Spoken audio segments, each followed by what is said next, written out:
Hello and welcome to Paul Talbot's Aquarium Adventures.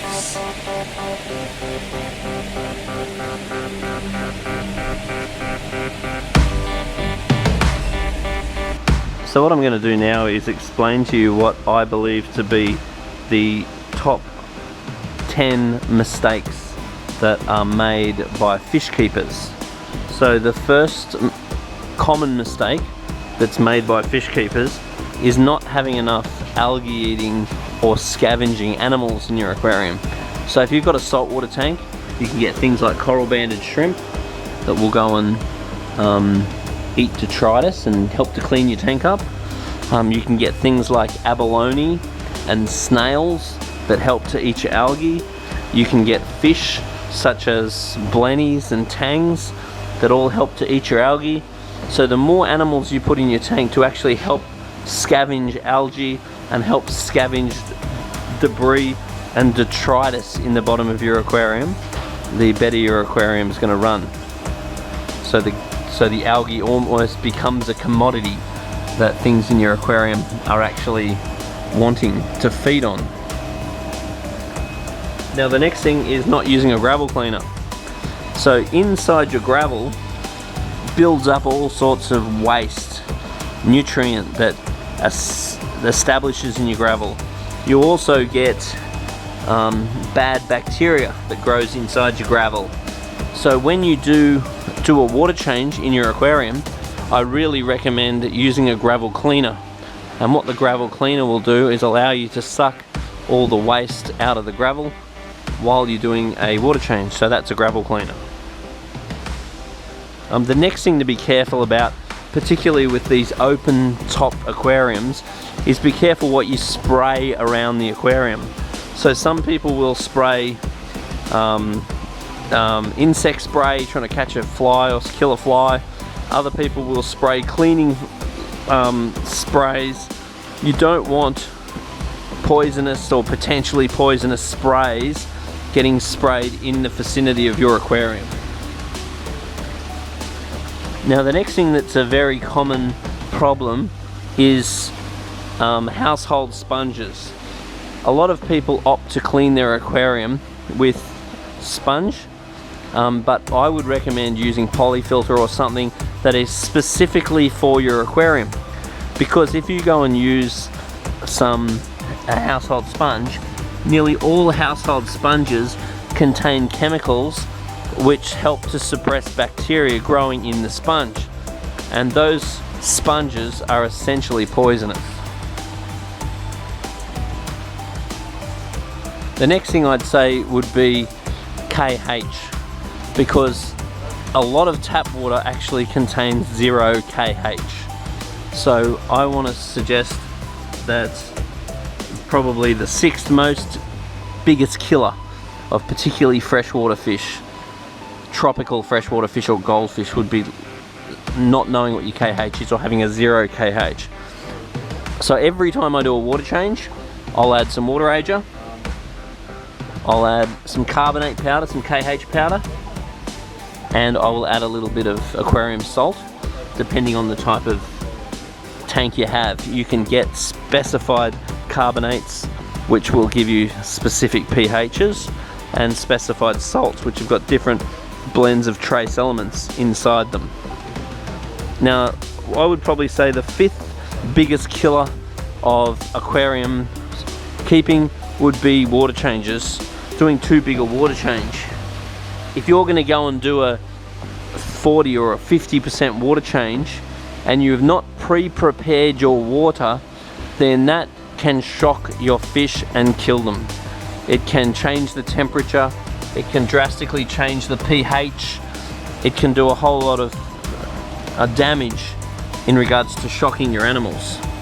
So I want to suggest that if you are going to do larger water changes, 25% or more, well, pre-preparing your water is something that we recommend under all circumstances, but particularly important if you're going to do large water changes. So getting a drum or something to just make up your water in, and make sure your water is ready for the fish tank, the temperature's right, the pH is right, you've added your salts and carbonates, then you can do the water change. and you can get away with a larger water change. So doing large water changes where you grab the hose, you throw the hose straight into the tank, then you add your water ager and your salt and you hope for the best. That's another big killer. Someone will often say, my tank was going fine, then I did a water change, killed all my fish, and here I am. Now the fourth biggest killer, so one of the biggest mystery killers in this industry that kill fish all the time, I'd suggest, is lack of surface agitation. So you can see this aquarium here, it's got very good surface agitation. I don't care whether you've got a freshwater tank, a saltwater tank or anything, then you need to have very good surface agitation to ensure the oxygen level stays nice and high.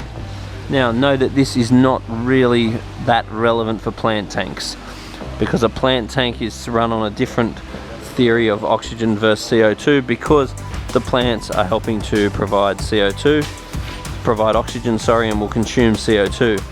So if you have a low stock of fish and you don't have high surface agitation on a plant tank, it's usually not so bad. If every other fish tank, as far as anyone is concerned, high surface agitation is really a key to make sure that your fish are always happy and that your fish don't die due to very common issues. Now the next thing is overfeeding. I would suggest overfeeding would be the third biggest killer of fish in aquariums. Underfeeding is a very rare problem. Occasionally we do come across instances where fish are underfed, and those fish are visibly skinny and they've hardly been fed much. They've been emaciated over a long period of time. Overfeeding, on the other hand, is a very common problem. So it is very important to know what your fish are supposed to look like, and we recommend feeding the fish what they eat in 30 seconds, about 5 times a week. We find that works for us.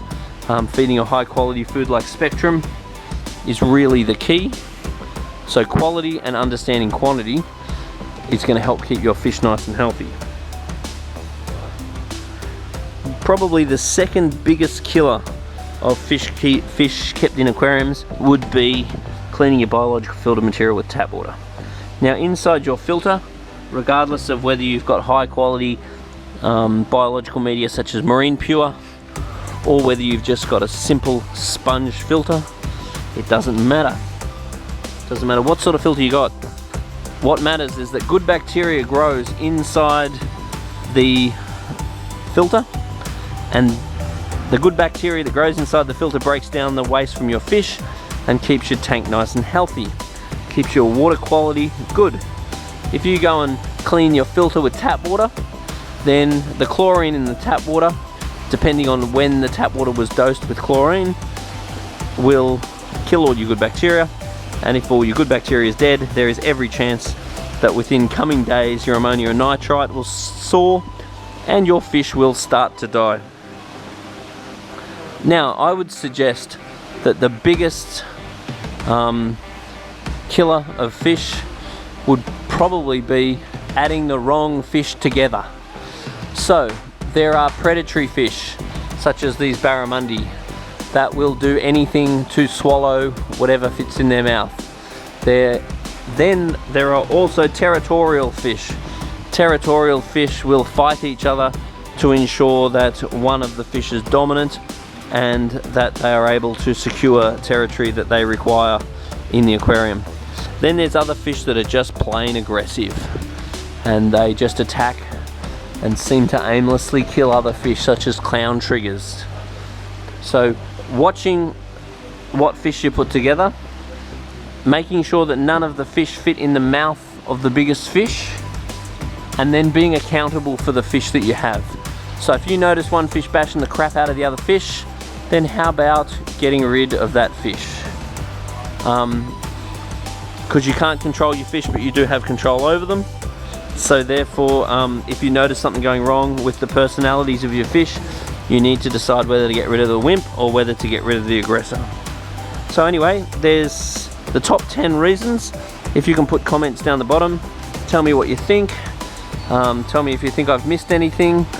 Tell me what should be in it next time. Love a bit of feedback. Don't forget to subscribe to the channel. So a quick overview. The 10th would be not having enough algae eaters and scavengers. That's a very common mistake. The next thing would be not gravel cleaning your aquarium. So your gravel ending up filling up with garbage is a common mistake. Next thing would be spraying cleaning agents or detergents or pesticides around the aquarium.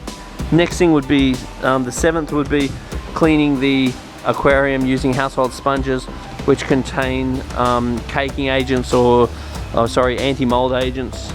The next thing is not testing KH. The 5th thing would be changing more than 30% of the water using unprepared water. The 4th one would be aquariums that have a lack of surface agitation. Overfeeding would be the 3rd biggest killer of fish in my opinion. Cleaning your filter material with tap water would be the 2nd biggest killer in my opinion. And adding the wrong fish together, fish that shouldn't go together, whether it be due to water chemistry or nutritional reasons, or whether it be due to the fact that they're too aggressive or predatory or going to eat each other or whatever.